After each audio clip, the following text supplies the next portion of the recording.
Assalamualaikum, hai guys, kepesangan kumadik yung ngawi. Selamat kembali ke Kamonlah Podcast bersama host Anda Azizul Julirin. Hari ini saya berada di Headhunter Cafe dan saya pun pakai Headhunter Clothing milik saya punya kawan baik yang saya boleh anggap dia ini antara orang muda yang genius, terampil dan berbakat besar di negeri Sabah yang pernah saya jumpa dan tidak juga dinafikan di seluruh Malaysia juga. Dan saya mau interview di hari ini untuk saya mau kurik apa yang kita boleh belajar daripada perjalanan hidup dia dan kepada usahawan, anak-anak muda, tempinai kungawi di luar sana, apa yang kita boleh belajar dan dengarkan cabaran, tips-tips usahawan daripada dia dan yang lebih penting, apakah message berani berubah yang akan kita sama-sama dengarkan. Come on lah, sebentar lagi. Jom.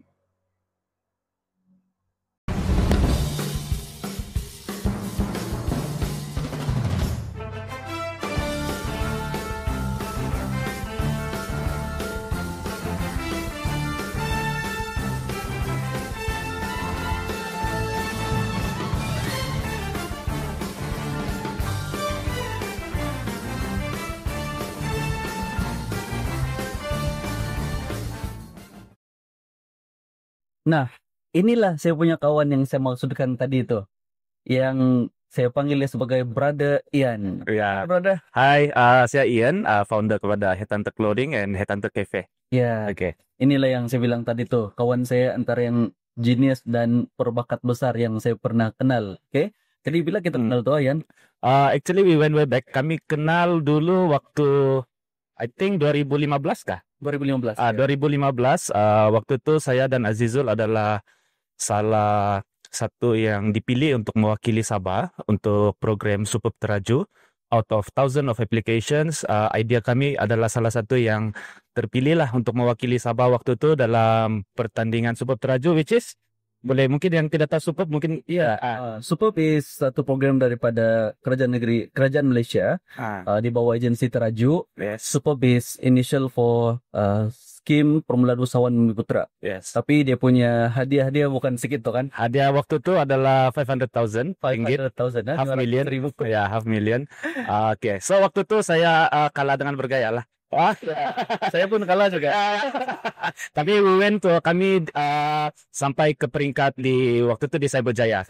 Yes, betul. Sampai semifinal lah. Ya, semifinal I think ya. Dan waktu itu saya ingat ada saudara Jubair. Ya, ada banyak. Berada Fabian.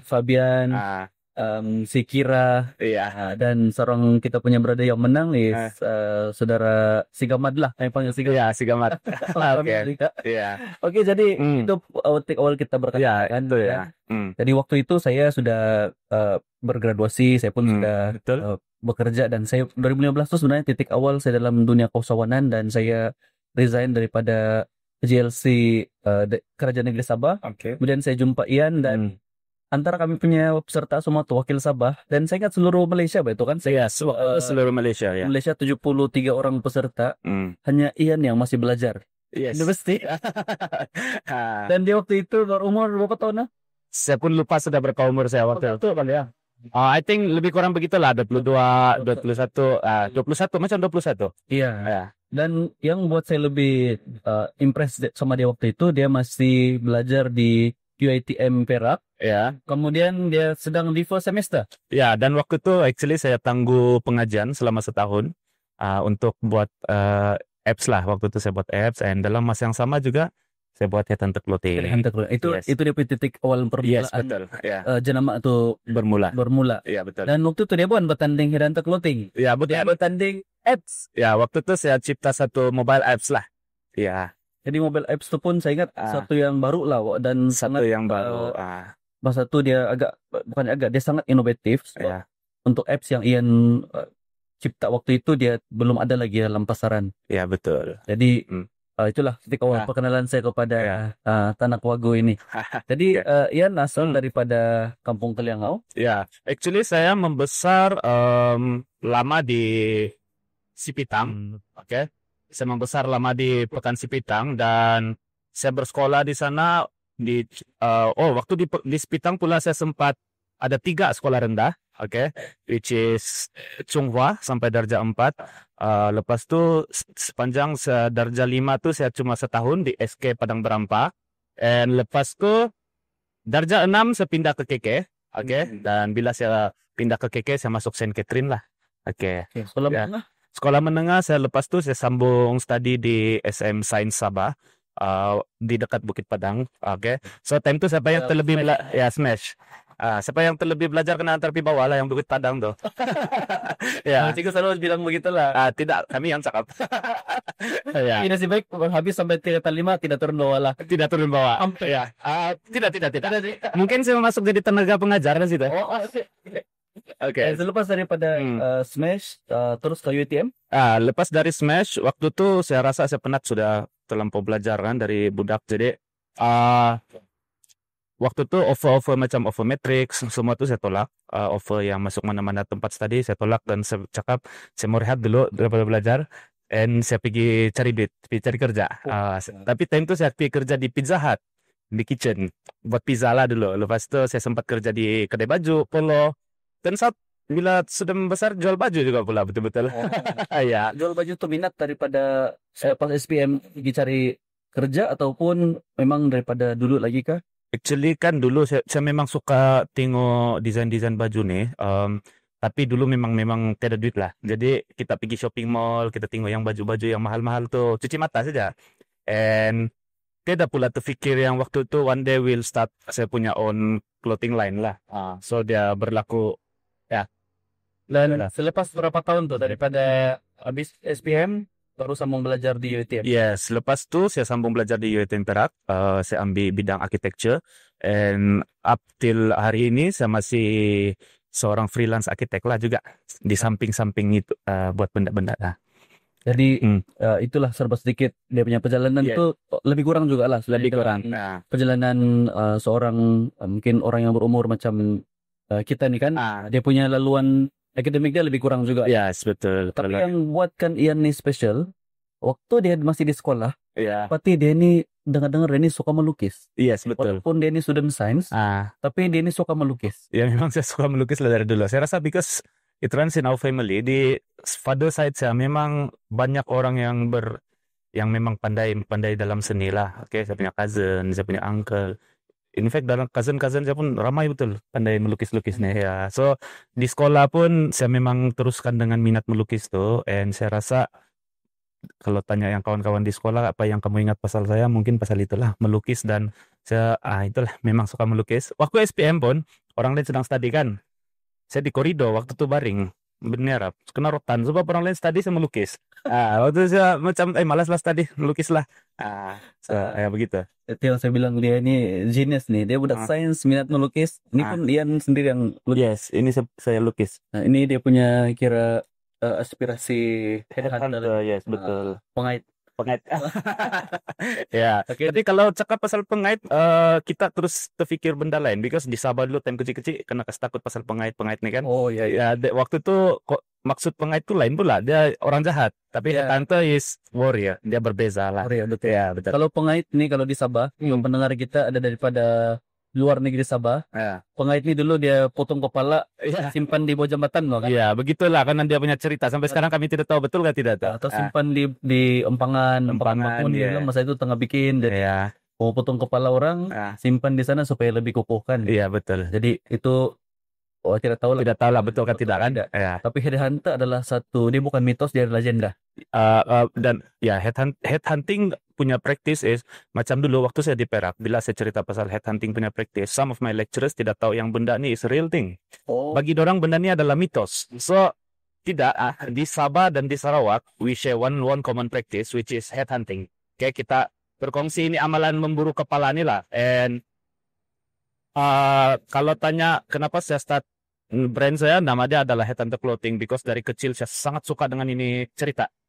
Sangat suka. Sampai itu. Siapa yang bagi inspirasi, sedangkan zaman kita membesar mana lagi modern sudah kan kepala kan. Yes, mungkin kita tengok pun di museum saja. Yes, betul. Jadi apa yang bagi inspirasi sebenarnya ataupun yang menyampaikan cerita kepewiraan Anta ini? Kalau last time actually saya punya mother side yang mungkin saya sudah banyak kali cerita lah. Mother side saya, ibu kepada, which is nenek saya lah, ibu kepada mama saya itu adalah berasal dari Sarawak. And dia adalah campuran Iban dan Lun Bawang. Dan bangsa Iban ni sangat terkenal dengan amalan memburu kepala. Dan dia lah yang banyak cerita dengan saya tentang dorang punya praktis, cara dorang sangkut tengkorak di rumah panjang, amalan-amalan dorang. Dan benda ni bagi saya sangat interesting as a kid, dan benda tu melekatlah dengan saya. Itu lepas tu amalan memburu kepala ni, and itu juga adalah yang membuktikan waktu tu kau ni pahlawan lah. Kau bawa balik kepala musuh kau. Okay, itu salah satu lah. Dan di Sabah pun ada, and ada certain point of time yang bila kau mau kawin dengan satu perempuan tu, kadang ada masa yang kau punya, apa kita panggil, mentua akan minta, bakal mentua kau akan minta kepala, begitu. Yeah, and because dia mau pastikan yang kau ni is man enough, you can fight, you can defend family, begitulah ceritanya. Dan kalau macam mau bersaing satu orang Sumandak pun, saya dengar dia akan berlawan dan macam-macam lah. Ada itu untuk mempertahankan area kampung kau, and saya rasa amalan ni dia diharamkan dulu oleh British kalau saya tidak silap. Ya. Okay. Jadi itulah dapat inspirasi daripada nenek, yes, dan betul. cerita itu diturunkan secara berbetim dari secara betul. Lisan kepada Ian, sampailah dia membesar. Dan masa di sekolah menengah dulu pun, antara dia punya motif lukisan itu adalah Headhunter juga. Yes, macam-macam lukisan. Macam-macam lukisan, tapi memang saya minat lah Headhunter dari dulu. Tapi biasalah time sekolah kan, kita affected by apa yang kita baca, komik, manga, semua kan. Memang waktu itu lukis kartun-kartun lah. Benar-benar ya. Dan oke, pergi ke cakap pasal Headhunter clothing kan. Ian mula ketika berada di tahun kedua atau ketiga di universiti. Waktu itu adalah tahun ketiga yang saya tangguh pengajian. Right after saya finish punya internship.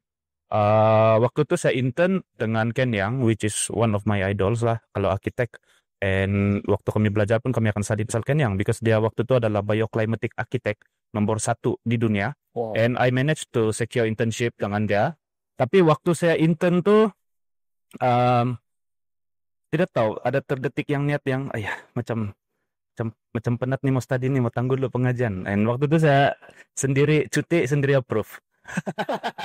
Lecturer tidak suruh pun, tapi saya sendiri lah approve. Ya, and then that 1 year saya masih waktu tangguh tuh, saya pun tidak tahu actually apa saya mau buat. Saya masih tercari-cari hal tuju. And then ngam-ngam ada Superb tuh, and then masa yang sama juga saya memang suka dengan tech juga. Teknologi, saya kaji macam mana cara membuat mobile apps waktu itu. And then saya join Teraju, Superb, yang macam kami cerita tadi lah awal-awal tuh. Yeah. And after a while, saya sudah balik dari program tuh, and as a drop out punya student dengan tiada duit, dengan status sebagai seorang pelajar yang tidak tahu nih kena terima balik masuk atau tidak, then saya punya brand Headhunter Clothing untuk cari side income. And waktu itu saya pikir kalau tiada orang beli pun there's nothing to lose, because memang saya minat melukis and buat desain baju nih. And kenapa saya buat desain baju is waktu saya study dulu di UiTM Perak, untuk cari duit lebih, because saya punya family bukan yang berkemampuan, saya jual baju. Jadi saya jual baju, and then saya sempat jual jersey. Kami ambil daripada sempadan Thailand ke Kelantan situ. Sempat itulah. Jadi waktu tangguh pengajian tuh, itu 1 tahun tuh, it's not hard to start lah, because saya ada itu pengalaman yang saya pernah jual baju sudah bah. Begitu. Tapi waktu masa di kampus pun saya ingat dulu yang ada cerita rajin juga buat baju untuk event, ya untuk badge, untuk event. So itu yang boleh tanggung saya punya waktu itu kos-kos waktu study kan. Sebab kita tidak semua orang yang bernasib baik bertayar daripada keluarga yang berada atau punya modal untuk support kan. Yes, betul. Jadi mesti saya dan Ian ini berdua orang serupa juga. Kita lahir dalam keluarga yang sangat sederhana. Yes, betul. Keluarga yang kerja sendiri. Jadi untuk kita memulakan sesuatu pun dengan modal diri sendiri, dan Ian daripada mula melukis mungkin di kertas, di kertas. Akhirnya melukis di platform digital. Begitulah lebih kurang dah, begitulah. And waktu tuh saya ingat lagi, because mau create design tuh, normally orang akan tidak memulakan sesuatu because orang akan create excuses macam ya saya punya laptop tidak cukup power, saya punya ni, saya mau buat ini tapi saya mau beli ini. Tidak, I think we start with what we have. Waktu itu saya lukis, saya pakai mouse. Sebab ya saya lukis dulu, lepas itu saya lukis trace tuh, saya lukis di kertas, saya letak, saya trace pakai mouse. Jadi sebab saya tidak mampu beli itu drawing tab tuh, so saya rasa kita ada cukup resources. Ramai lagi orang yang lebih susah daripada kita, tapi orang dapat buat sesuatu yang lebih besar, lebih berjaya. Because they don't find excuses, they find a way. Okay, so kalau kita mau sesuatu tuh, saya rasa kita cari cara lah untuk capai itu. Ya. Dan yang lebih mengujakan lagi kan, dalam tempoyan menangguh pengajian dan ketika pada peringkat awal memulakan brand Headhunter Clothing ini, itu sudah jadi satu fenomena. Ya. Dan tidak terluan mungkin saya sebutkan di sini. Ian pun pernah sebutkan juga sebenarnya. Ian pernah reach sales 1 juta ringgit lah waktu itu. That was few years back. Few years back saya sudah melepasi jualan 1 juta ringgit, and it doesn't mean I'm successful, tidak. Lepas tu life akan always give you new challenges. And itu bukan satu macam saya cukup tidak mau saya sudah capai ini, tidak. We still have to move forward, and masih banyak lagi cabaran yang kadang-kadang kita pun sendiri tidak agak akan ada datang. Betul. So itu sebagai achievement yang saya ingat tidak ramai anak muda boleh capai dengan keterbatasan modal. Betul. Mungkin masa pun tidak macam orang yang full time business. Yes, betul. Pengalaman pun tidaklah macam orang yang ada pengalaman ataupun pengetahuan yang formal dalam bisnis. Tapi untuk mencapai sesuatu itu, dia bukan juga tidak sengaja kan, tapi dia satu yang berjalan secara organik. Betul. Jadi mungkin yang boleh cerita sedikit macam mana perjalanan Headhunter Clothing itu. Macam saya pakai sekarang ini keluaran 2017. Yes. Dia ada yang lebih awal batch sebelum tu saya start 2015. Sampailah sekarang lah. Ini desain lama. Dia Zizul ni pandai jaga baju. Baju dia masih putih lagi. Saya pun heran macam mana dia jaga. Ini sudah 8 tahun. Oh iya. Wow. Saya selalu pakai ini. Kalau pakai mana-mana saya selalu pakai. Dalam gambar, dalam video yang saya selalu. Ini adalah antara top selling juga lah desain saya dulu waktu saya keluar, and a bit controversial because of itu ayat tuh. Borneo for Bornean. Dulu kontroversi, sekarang sudah macam biasa sudah ya. Saya start 2015, and since saya tidak ada duit untuk beriklan, waktu itu saya pergi join hampir 100 grup di Facebook, dan saya share iklan baju tuh, jual baju, because it's a game of numbers. Kita coba, kalau kita tidak coba orang cakap, kita tidak buat sebanyak mungkin usaha, takkan kita mau expect outcome yang tinggi kan. So we have to put a lot of game of numbers lah. Maksud saya join sebanyak grup yang saya boleh join, dan grup yang berkaitan dengan niche headhunter, which is apa-apa grup yang berkaitan dengan Sabah, Sarawak, semua saya join. Dan saya jual, masuk, saya sendiri promote lah time itu. And waktu itu saya pun tidak sangka sales tuh sambutan tuh sangat nice. Wah, ada karen sudah. Tadi tidak karen. Saya tidak sangka sambutan sangat mengujakan. And dulu saya buat sebuah benda sendiri, packing sendiri. Chief of everything. Chief everything officer, CEO. Jadi kalau saya mau hantar baju pun dulu saya naik bus, sebab waktu itu saya rasa bapak saya belum ada kereta lah, saya rasa. Saya pun tidak ingat. So saya naik bus, jalan kaki. Waktu itu saya banyak order, saya terpaksa letak order baju tuh boleh dalam tuh kan nih lori limbas. Kalau tidak Konsumen semua kita bersiaran secara langsung di Headhunter Cafe di Kampung Kinesepian. Oke, sorry, saya berhenti bercakap tadi sebab ada lori limpas. Ini sering jalan saja. Kalau yang kawan dari Semenanjung, limpas tuh maksudnya lalu. Oke, so waktu itu naik bus, letak baju tuh sebab banyak order dalam plastik sampah yang hitam tuh. Sebab itu saja benda paling besar saya boleh cari. And tulis borang tuh pun menyiksakan juga tuh, yang tulis by hand kan satu-satu. And saya ingatlah semua experience tuh, and I'm very grateful for apa yang saya ada sekarang lah, ataupun saya capai, walaupun belum berjaya lagi, tapi I think itu experience yang sangat bernilai lah. Iya. Ya, Dan up to now followers di Facebook pun sudah 40.000, ya, di Instagram sebelum ini pun sudah 10.000, tapi hilang. hilang. Ya, hilang sudah account saya ini maksa tuh buat semua call nih. Dan kalau boleh sebut berapa anggaran, angka, berapa bilangan jumlah baju yang sudah terjual sampai Oh ya, peringkat ini? saya pun tidak dapat kira, sebab saya pun yang itu saya tidak dapat bagi jawaban sebab saya tidak kira. Ya, Sepanjang masa dia meningkat. ya dia akan meningkat lah. And ada juga masa yang because last time saya cuma akan buat pre-order, and ada juga masa yang saya tidak jual baju langsung dalam 1 bulan 2 bulan saya buat benda lain. So benda ini dari dulu memang dia bukan full time punya, no, dia memang masih part time. And tahun ini tidak lama lagi tante akan capai umur 10 tahun. And dari dulu sampai sekarang yang saya mau tekankan dengan sales ini, bila macam yang kita berbalik pada yang tadi, bila orang mau start something, orang selalu cari excuse, tidak ada duit mau buat kedai, tante online. Ya, fully online daripada dulu, dan tidak pernah dijual di kedai, dan cuma macam tahun ini adalah saya letak sedikit di Ano Coffee, saya letak sedikit di Headhunter Cafe, tapi memang penjual platform pembelian tuh masih secara online lah. Ya.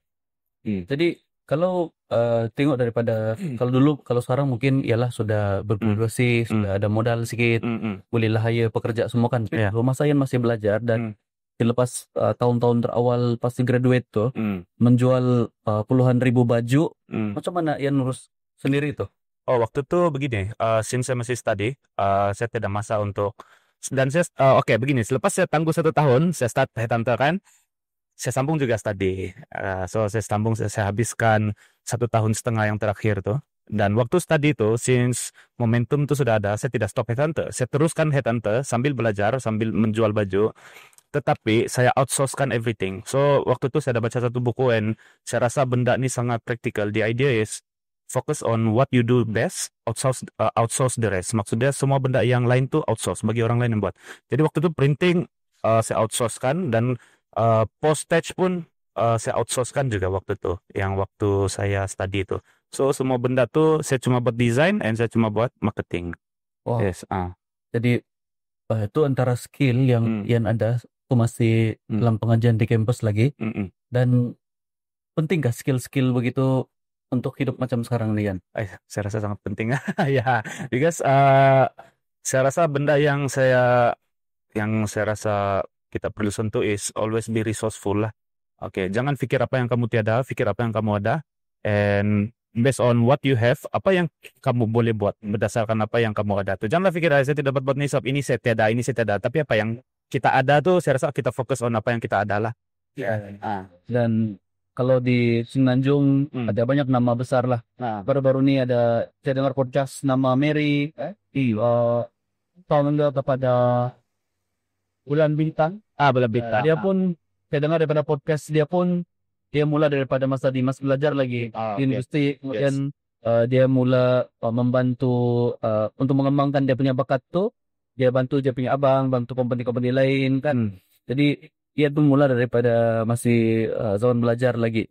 Jadi kalau kebanyakan orang mungkin pikir mesti mau belajar fokus sepenuhnya dalam kuliah, kira juga salah. Tapi mungkin orang tidak berapa explore kepada peluang-peluang baru yang merentas kepada dia punya bidang. Kalian adalah seorang arsitek, tapi pergi kepada industri clothing, kemudian desain, sekarang masih lagi sebagai seorang freelance arsitek, dan membuka pula cabang-cabang perniagaan yang lain. Dan sepanjang 10 tahun nih, Ian, saya pun follow kan, sebagai kawan kita follow, Ian telah menjalankan beberapa kerjasama dengan, saya ingat beberapa company yang bukan kecil juga kan, dan individu tertentu. Mungkin cerita sedikit kolaborasi itu. Kolaborasi ya.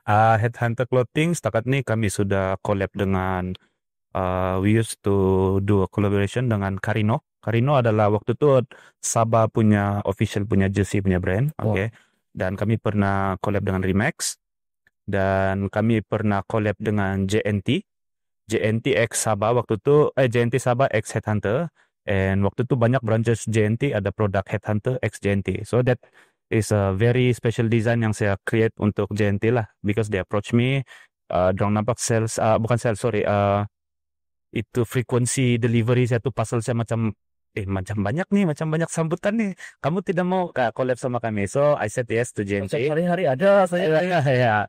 Dan lepas Sampai dia bos membeli recognize. ya, lepas itu saya pernah juga collab dengan Adidas Combat Sport. But Adidas Combat Sport adalah bukan di bawah Adidas Malaysia. Okay, so Adidas Combat Sport adalah di bawah company, if I'm not mistaken, Double D, which is based in France, di Prancis. And waktu itu setiap desain saya perlu kena approved oleh Adidas di France lah. Ya, and it is a very limited punya release. Ada lagi mungkin yang saya lupa sebut, collab yang lepas ya. Dengan individu tertentu? Dengan individu yang fighter. Set kalau bilang collab tidak, tapi fighter yang macam contoh ada beberapa nama besar macam Peter Davis waktu itu pernah pakai saya punya baju, and adalah macam ada satu coach AJ pun pernah pakai. Coach AJ adalah Malaysian punya MMA champion. Lepas tu saya pernah, kalau bilang collab dengan individu tidak sangat, tapi kalau cakap ada few big names yang pakai baju Headhunter itu ada ramai lah. Saya pun tidak tahu juga siapa semua. Ya, puluhan ribu sebenarnya orang yang sudah pakai baju tuh. Iya. Itu adalah Instagram yang lama lah. Iya, di Instagram yang lama tuh, aduh hilang Instagram tuh. So, yang shock juga, saya tidak berapa publish diri saya di page, and orang tidak tahu siapa yang buat Headhunter. So, saya suka itu. Bila perasaan yang saya duduk kedai kopi, orang sebelah pakai baju Headhunter, orang tidak kenal saya siapa, tapi saya rasa gembira. And of course, bila brand itu sudah naik, ada banyak cabaran, and salah satu dia adalah Headhunter design. Dulu ada satu jersey Sabah yang Headhunter produce, and sangat viral waktu itu, dan company dari China, kopi, dorong jual di Shopee belas ringgit saya rasa. Ya, lepas tu even sekarang pun ada juga mall yang jual baju Headhunter ciplak. Memang ciplak lah. And bila orang tanya saya apa saya punya respon for it, yes, I say as long as they print my logo right. Because saya pernah baca Adidas punya statement dulu, bila banyak orang copy Adidas jual di pasar malam apa semua, Adidas cakap yes, let them copy, biar, because it's free marketing. Ya, dan bila penciplakan itu berlaku, itu bermaksud your brand has reached a certain level yang sampai orang mau ciplak. Ya, yang saya paling ingat tuh yang China tuh Lanta, macam mana orang tahu tuh pasal Headhunter tuh. Ya. Maksudnya sudah nampak frekuensi ya. sambutan kan media barangkali. Mungkin dorang ni adalah orang yang tukang kaji-kaji trennya. Jadi dorang copy lah. Tapi yang Ian bawa tuh sebenarnya adalah motif Borneo, bukan motif universal. Yeah. Orang terima. Orang terima, and it's actually very niche juga lah saya punya market kan. And I think the more recent design mungkin yang macam saya pakai ini tidak terlalu Borneo sudah. I think it's appealing to a lot of different segment of market. Lepas tu yang dulu nih memang sangat Borneo lah. Iya. And ada juga dulu yang pernah message. Waktu sebab mula-mula start nih WhatsApp pun saya sendiri reply sampai subuh kan. Bos, saya mau beli baju saya, tapi sekejap bilang. Saya ingat sekejap pasal apa. Lepas tu, bos tidak jadilah, mama saya tidak suruh pakai baju ada tengkorak, dia bilang. Kesian juga. So itu kan terus saya berpikir, nggak boleh lah terlampau desain tengkorak nih. Because dulu pas desain saya sedikit tengkorak. Tengkorak. And Headhunter kan. Keluarlah desain-desain yang lebih mesra alam begini, tapi ini pun separuh muka dia tengkorak. Iya. Tapi walaupun dia tengkorak, saya pun dulu sebenarnya saya pun jadi yang budak skema juga kan. Tapi Ian punya baju yang saya mulai pakai yang ada tengkorak ini. Tapi saya tidak rasa macam terlampau keren juga. Saya rasa dia lukisan yang dia ada macam spirit tau. Yes. Kita rasa ada something yang belongs ataupun similarity dengan desain yang Ian bikin lah. Dan saya pun follow Facebook, Instagram semua kan. Yang pakai ini Sabahan, bukan di Sabah saja. Seluruh Malaysia, overseas. Bangga mau pakai baju Headhunter. Ada yang biasa customer akan hantar baju-baju bila dorang pakai di luar negara ataupun dorang bekerja di luar negara, dorang bagi dengan kawan-kawan. And so far saya sudah dapat gambar, bukan saja yang follower saya di Malaysia yang pakai baju headhunter, ada lebih 20 negara sudah yang saya simpan, ada yang di Canada. Oh, dulu waktu saya pernah mula-mula my first customer yang order baju tapi hantar ke luar negara is dari Canada. Waktu itu harga post lagi mahal dari harga baju. Oke. So lepas tu ada sudahlah yang saya post pergi tempat-tempat yang macam Singapore, Brunei, and pergi UK. And this is yang orang-orang Sabah yang menetap di sana, tapi dorang suka Sabah atau Sarawak, orang Borneo yang suka dengan desain tu, dan dorang thank you, tolong promote di luar Malaysia juga.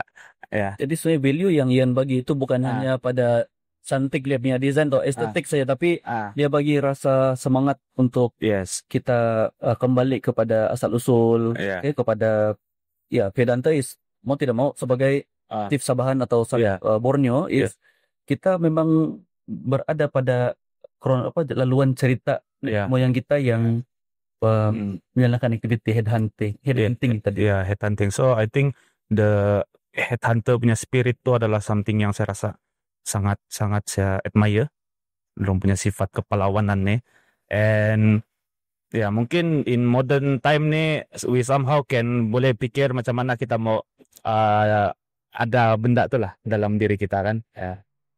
So itu mungkin kita boleh kupas dalam segmen kedua selepas kita rehat sebentar. Betul. Jangan kemana-mana. Kembali lagi bersama saya Azizul Julirin di Kamonlah Podcast. Bersama saya Brother Ian. Pemilik dan juga pengasas kepada Headhunter Clothing. Betul. Dan seperti podcast kita sebelumnya, podcast ini dibawakan khas oleh Ano Coffee, Love from the Mountain. Jadi Ian, kita sudah cerita tadi latar belakang, macam mana mula Headhunter Clothing, apa aspirasi di sebalik nama Headhunter dan cerita-cerita di sebalik tu. Jadi kita mau masuk dalam sikit lah. Dalam segmen kedua ni biasa kita akan tanya soalan-soalan yang mungkin ada controversial sikit, talk sikit lah kan. Okay. Ian sebagai seorang graduate dalam architecture, memilih sebagai seorang freelance architect dan masih menjalankan aktiviti keusahawanan sampai sekarang dan memilih clothing line sebagai pilihan. Suatu yang tidak ramai orang muda pilih sebenarnya, lagi-lagi kalau ada professional certificate. Dan dulu pun masa belajar tidaklah terlampau fokus untuk mau kasih habis dan mendapat pointer yang paling tinggi. Ambil pula langkah untuk defer beberapa semester, kemudian baru masuk balik dan habiskan pengajian. Betul. Macam mana Ian rasa ini membentuk pemikiran Ian seperti sekarang? So sekarang ni mungkin soalan tu lebih kepada kenapa tidak teruskan profession arsitek secara so dulu after saya study, lepas saya intern dengan Ken yang saya dah sebut tadi, dia verbally offer saya 2 kali untuk kerja. Dan dia cakap kalau kau habis dia study terus balik sini kerja tu. Tapi waktu tu memang otak saya bukan di kerja, sudahlah saya mau berbisnes kan. And makluman teman pendengar, internship tahun ketiga. Waktu tu tahun ketiga. Baru Ian defer. Baru sambung lagi 1 tahun setengah because internship datang balik dia bilang kalau habis belajar. Datang balik kalau habis belajar. Dia memang sangat saya sangat kira macam terharu juga dengan offer tu lah. Belum habis study sudah dapat offer kerja kan, and I didn't accept because waktu tu pun habis study, and saya rasa time tu saya bawa kawan bapak saya di rumah di Sabah kan, and saya memilih untuk kekal di Sabah sebab rezekinya ada di mana-mana saya rasa. And of course kalau saya choose untuk kerja di Singapore, bukan mau cakap apa, tapi mungkin bayaran tuh memang sangat besar lah, ataupun mungkin boleh pilih untuk kerja di UK kah, di mana kah. And tapi I choose to stay in Sabah. Waktu itu saya mau fokus headhunter, berbisnes, because I believe by getting a job you can change your kau punya, kalau kita dapat kerja kita dapat ubah kita punya takdir dalam hidup. Tapi kalau kita berbisnes kita dapat ubah bukan saja takdir kita satu orang, tapi juga kita punya family. So I want to bring out my family daripada ini kemiskinan, and I believe the only way to do so is by doing business. And itulah. Ya. Untuk umur baru 21-22 tahun dan ada pikiran macam begini, sesuatu yang ya dia bukan biasa tau. Jadi adakah dulu masa yang membesar parents terlampau push pergi akademik ataupun dia bagi kebebasan dalam buat keputusan? Okay, so one thing about my parents is dorang tidak pernah push saya buat benda yang saya tidak suka, and I think from early on memang saya selalu buat keputusan berdasarkan apa yang saya mau lah. Dan saya memang tidak pernah kena paksa, and even kalau bilang dari segi belajar, tidak pernah lah kena marah di rumah, bahkan suruh belajar kapan, tidak pernah lah bah, begitu. Sendirilah buat, sendiri pikir. Ya. Kalau yang minat melukis atau minat yang lain, Music. yang ini pula dia pun memain gitar juga nih, juga. Ada kok parents dia bilang jangan kau main, jangan buat ini, jangan buat itu, paling tiada lah di so actually saya memang minat music juga. Dari 6 saya start sudah main drum untuk church waktu itu, dan di sana aja saya belajar lah ya, main gitar apa semua. And waktu study di Perak pun saya ada main-main juga untuk band.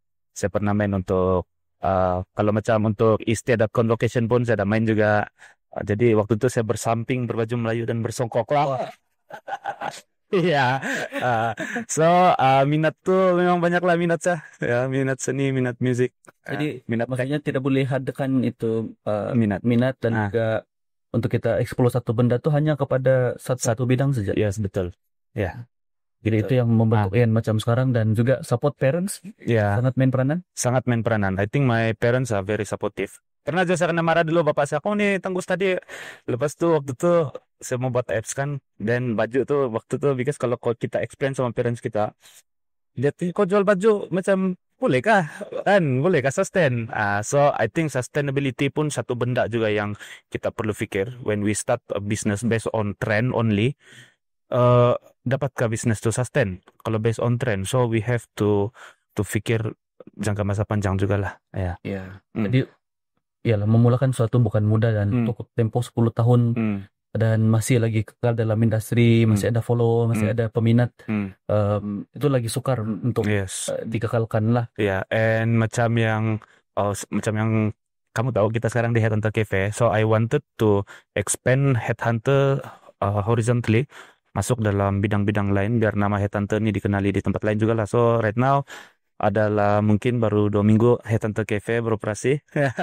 So singgah-singgah lah. Jangan lupa datang. So sering jalan saja. Sering jalan ya. Siapa yang guna leluan daripada KK pergi Ranau sampai kepada Tawau, Pantai Timur, limpas nih.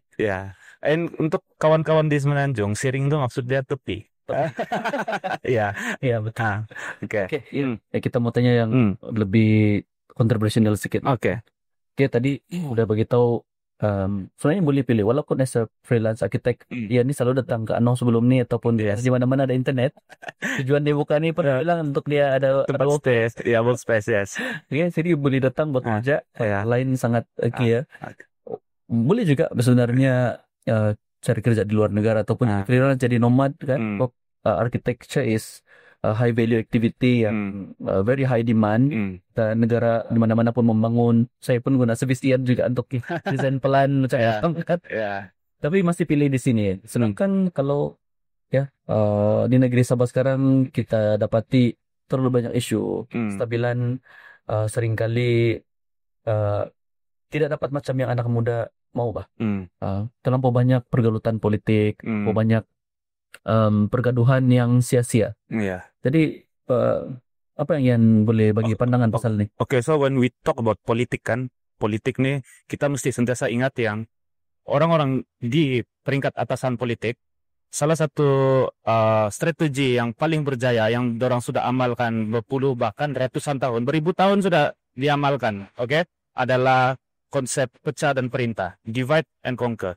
So kebenaran kita politician tahu yang kalau kita divided, it will be easier to control us. It's easier to control batches of people instead of satu grup yang unite.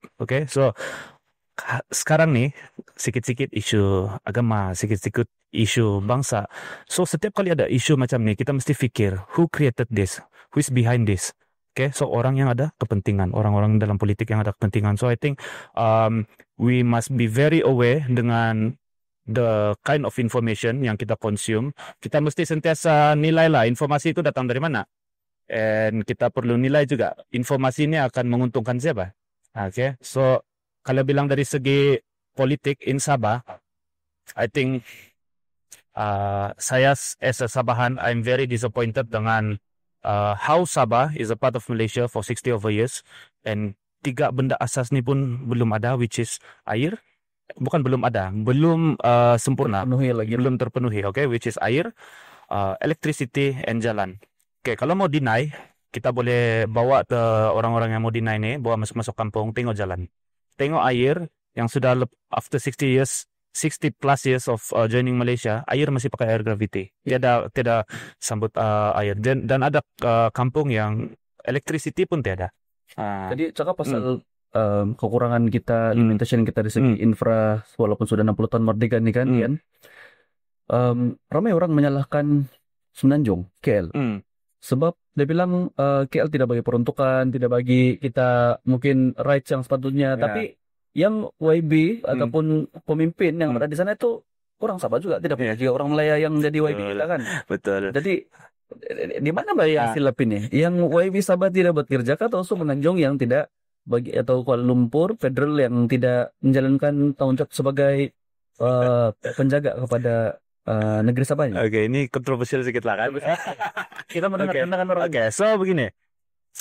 As for me, setiap tahun ini apa tuh?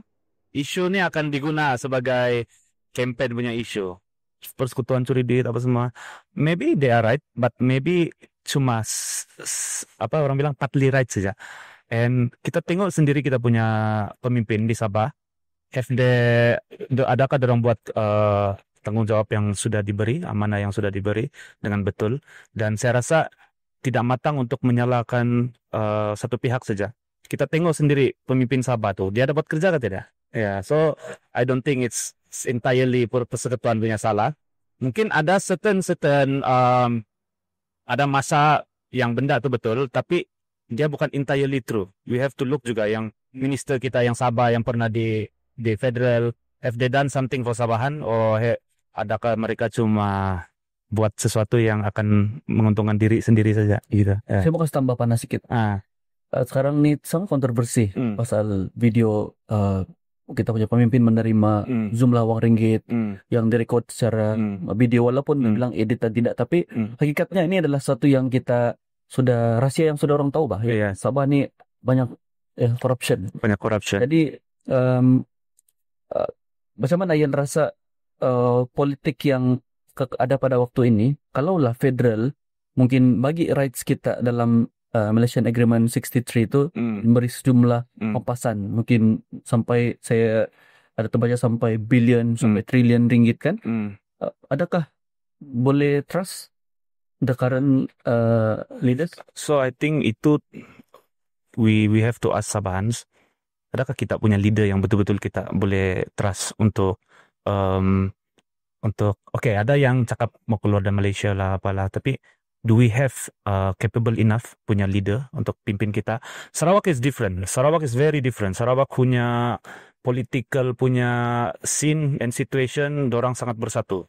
And di Sabah, I think a lot of parties masing-masing mau jadi ketua, so tidak itu kesatuan yang betul-betul yang kita dapat capai. Jadi balik kita itu yang kesatuan, supaya tidak ada pecah perintah. Itulah pecah perintah tuh. And kalau cakap kita dapat the rights, I think it will be very beneficial untuk Sabah, because itu adalah kita punya hak. Itu memang kita punya hak. So we have to get it. Tapi kita juga perlu be very smart dengan memilih pemimpin yang betul lah untuk memegang amanah dan tanggung jawab mengurus bila dana yang sebegitu besar ya. So I think in Sabah ada few political leaders yang I believe mungkin saya tengok boleh, dan saya tidak mau sebut nama, tapi saya ada spot I think 2-3 orang yang memang betul-betul boleh dan boleh harap, masih muda lagi ya. So tapi juga bergantung juga nih parti nih, quite tricky juga sometimes, parti yang banyak kontroversi apa semua, tapi di dalam tuh ada satu dua orang yang oke. Ada juga yang parti yang nampak macam very good party, tapi di dalam tuh banyak leader yang sebenarnya tidak boleh lah. Ya. Kita mau menjelang kepada pilihan raya dan tidak lama lagi, lepas bulan 10 atau kurang daripada bulan 10, sebelum bulan 10 pun mungkin sudah akan dibubar kita punya undangan negeri. Dan itulah sekarang lowongan dia itu kan sangat apabila sangat marak Sabah pos Sabahan kan, tolak Partai Semenanjung. Tapi dulu pun sebenarnya kalau saya bilang kalaupun kita generasi yang tidaklah terlalu muda tapi tidak juga terlalu tua kan, kita generasi yang berada di tengah-tengah, kita melihat yang bercakap itu pun dulu asal parti yang berpusat di Malaya juga. Jadi sebagai saya kalau dia daftarkan di Kuala Lumpur, dia bukan juga dia parti Malaya, dia just registered di sana kan. Macam pilih Sabah, kita registered few party registered di Sabah, tapi boleh juga menembusi sampai ke peringkat Semenanjung. So kalau Ian sendiri mau pilih pemimpin kah atau pilih parti? Wah, ini very tricky question lah. Mungkin kalau kawasan sendirilah. Oke, yang macam kita kalau ingat, I think pas election yang tahun berapa tuh untuk Sabah tuh 2020 masa COVID. Waktu tuh yang kita nampak dari segi berpikir Sabahan waktu tuh memang pilih bendera waktu tuh, and which is I think is bagus juga, because saya rasa kita perlu bagi chance semua parti. Bagilah chance semua. Kita tengok betul-betul buat kerja atau tidak. Bagi saja nih chance semua nih. And di Sabah nih saya rasa macam semua sudah pegang nih. Semua sudah pernah kita nampak apa tuh? Memegang memerintah, yes. No more fixed deposit. No more fixed deposit. Dulu fixed deposit tau Sabah Sarawak nih. Yes. Sekarang tidak lagi ya. Yeah, and it's becoming more unpredictable. Sabah punya political scene. It's very interesting. And I think golongan yang akan menjadi penentu untuk the next election bukan mungkin, ini saya rasa, saya jamin golongan yang akan menjadi penentu adalah ini pengundi-pengundi muda 18 to 22, 25. Okay, because these are the group of people yang dorang belum fix dorang punya otak, dorang masih boleh terbuka dengan So ini adalah one group of people yang masih boleh kena influence. And kalau orang-orang lama ni dia sudah set nih otak dia, siapa jahat siapa baik. Jadi dia ada pengalaman sudah. Ya, dia ada pengalaman sudah. Jadi the next election, mana-mana parti yang can find out how to catch this particular group of people, which is the youngsters, saya rasa itu parti yang akan lah. Ya, so kita punya voter sekarang, orang boleh vote since 18 years old. Yes, betul. Dan dia boleh jadi pro and kontra juga. Kalau ialah dorang most of yang sekarang dorang berada di social media, dorang ada di TikTok, dan dorang ada di Facebook. Macam mana mau tahu dorang ni malam-malam, saya pernah nampak ialah di kalangan seling kita pun orang muda kalau live tengok paranormal tu sampai puluh ribu.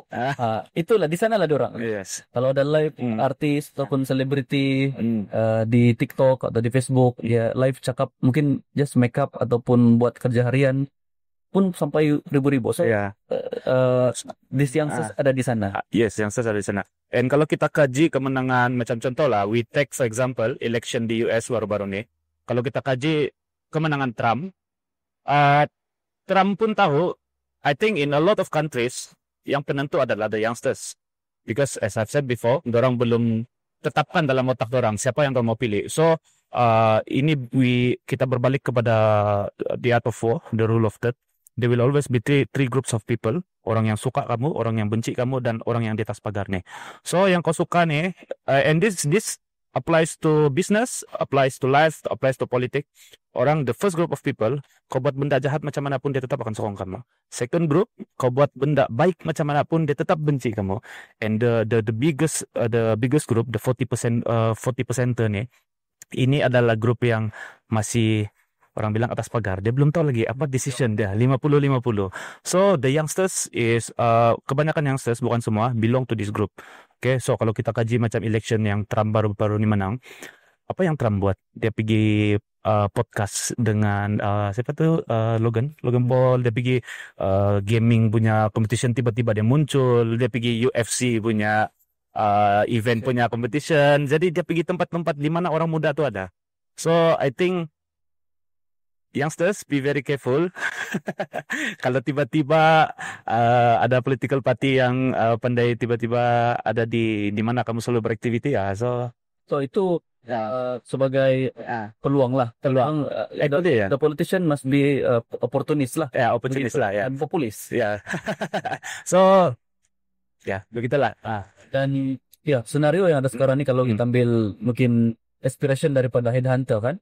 Kalau dulu Headhunter dulu dia menunjukkan kepahlawanan warrior dia tu dengan dia berlawan dan dia memenggal kepala dia punya lawan.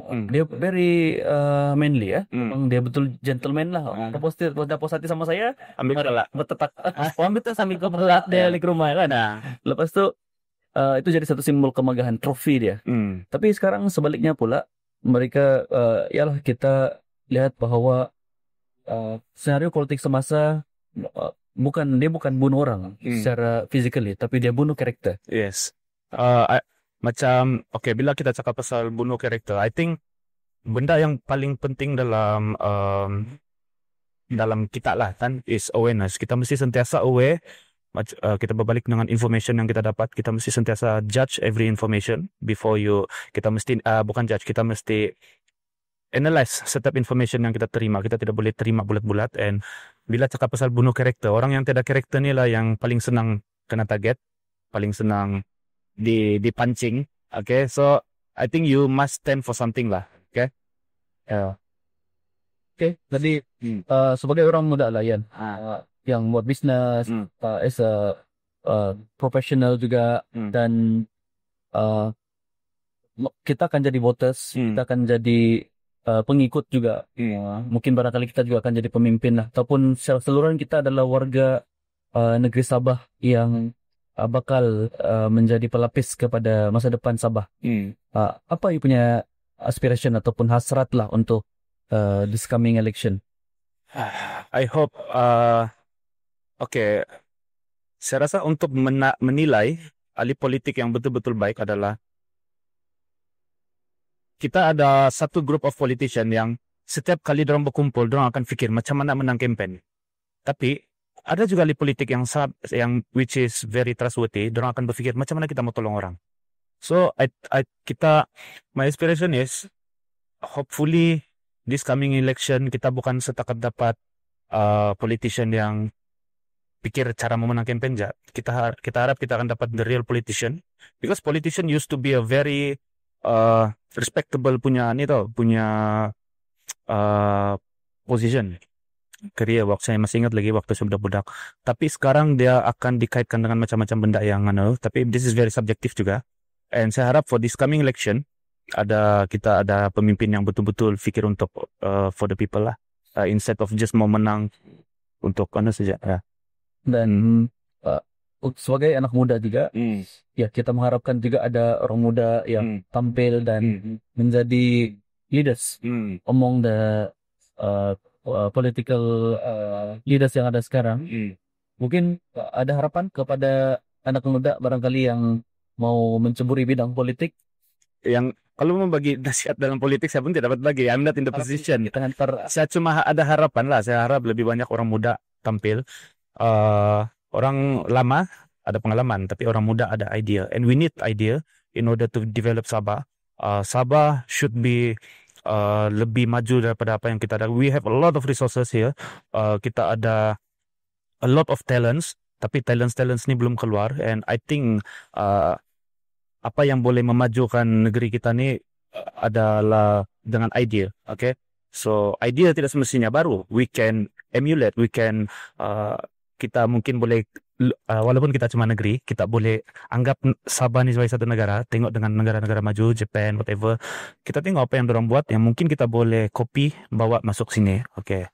So I hope lebih banyak inilah ahli-ahli politik yang muda dengan fresh idea, fresh approach to our all problems. Kita ada at least lah ni 3 benda settle lah. Jalan, elektrik, and air.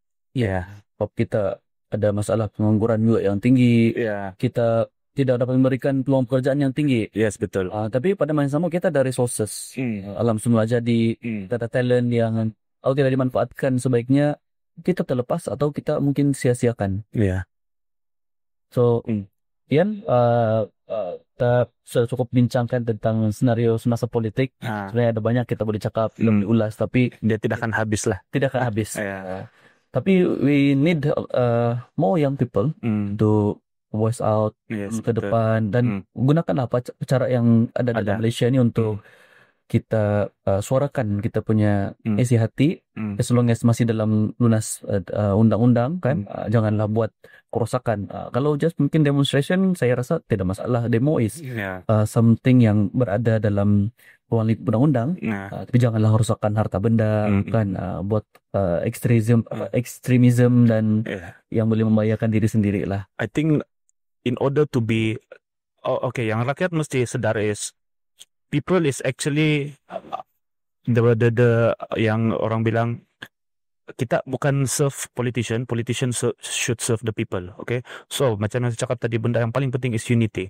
Jangan, we must be very aware dengan ini divide and conquer punya strategi. Okay, orang akan sentiasa divide kita dengan religion punya isu, dengan race punya isu. Be a smarter individual.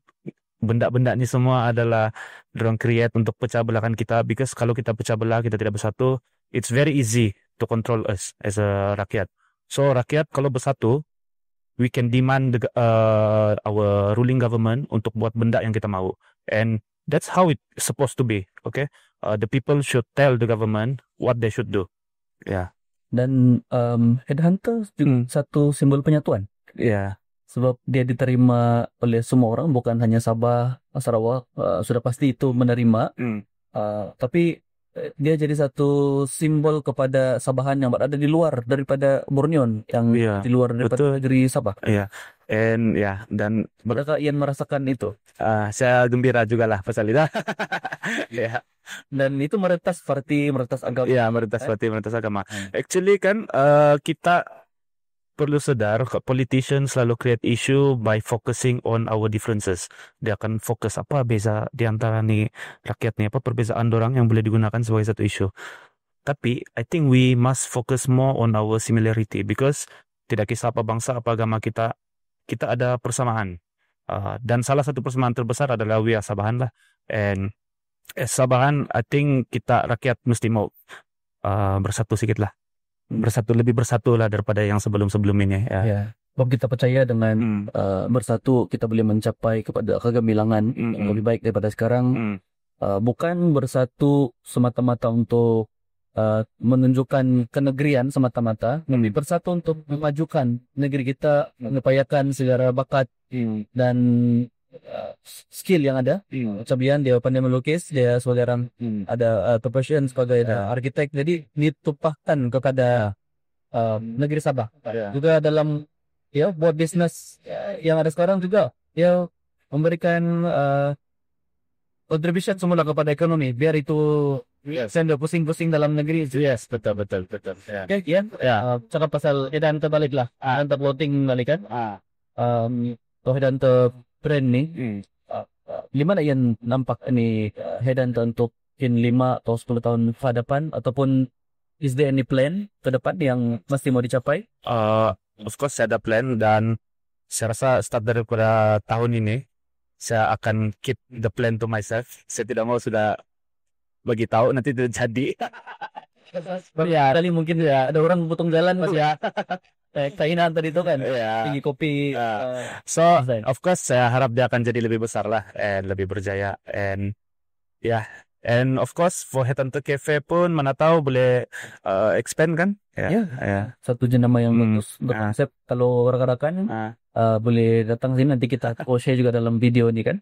Dalam rekaman ni kanan sekeliling very aesthetic, feel like home, feel like Borneo, dan terus shopping baju. Ada baju sikit-sikit sini dan minuman pun very Sabahan. Kita ambil mungkin boleh kongsikan apa minum. Okay, so Headhunter Cafe focus mainly on Borneo punya coffee and tea, and di sini kami pakai 3 jenis kopi, dari Ranau, dari Tenom, dan yang paling premium is dari Kiau, dari Kampung Kiau. Biji kopi Kiau ini adalah biji kopi Arabica yang mana kita tahu cuma boleh tumbuh di tanah tinggi.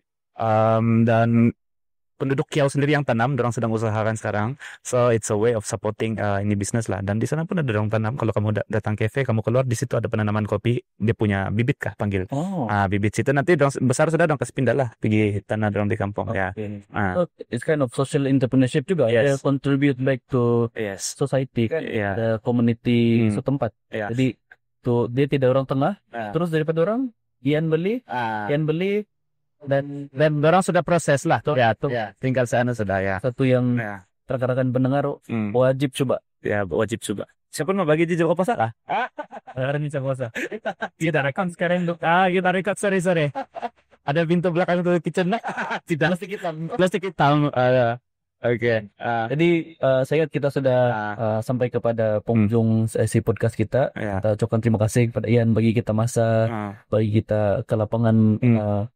Ya, dia pun sibuk juga ini tadi daripada KK 100 km ke sini juga balik kepada meeting just for entertain this podcast. Jadi kami hargailah. Okay, thank you. Daripada Kamunla Podcast kita mau angkat lebih ramai suara muda, suara usahawan, bakat, talent dan juga orang-orang yang hebat dalam negeri Sabah untuk kita jadikan sebagai inspirasi, contoh dan sebab untuk orang kita berubah menjadi lebih baik. Ya. Dan kalau cakap bilang yang kita punya isu tadi sebenarnya tadi kan saya rasa benda yang paling penting yang Sabahan mesti fokus on is education.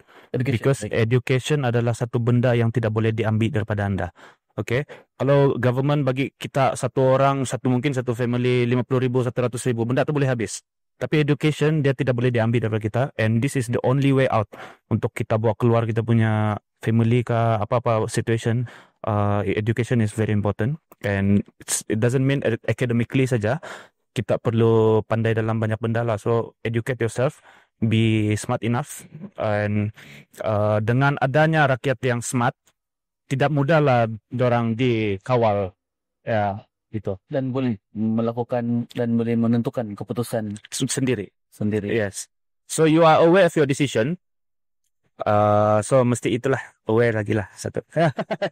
Jadi itulah message berani berubah. Ya berani berubah lah. Yang dan berani berubah berani kan. Subsequent. Oke, terima kasih kepada semua yang menyokong.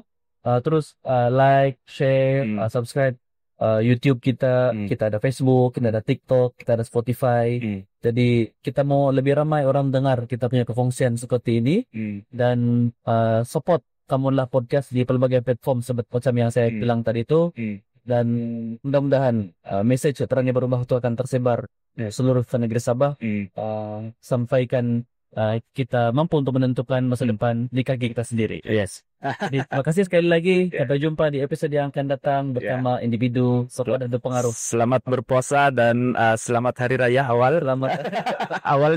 Oke, itu sajalah. Oke, jumpa lagi. Oke, bye. Oke, bye. Oke, alright. Berapa? 31 menit. Oke, just nice. 1 hour. Oke. Kita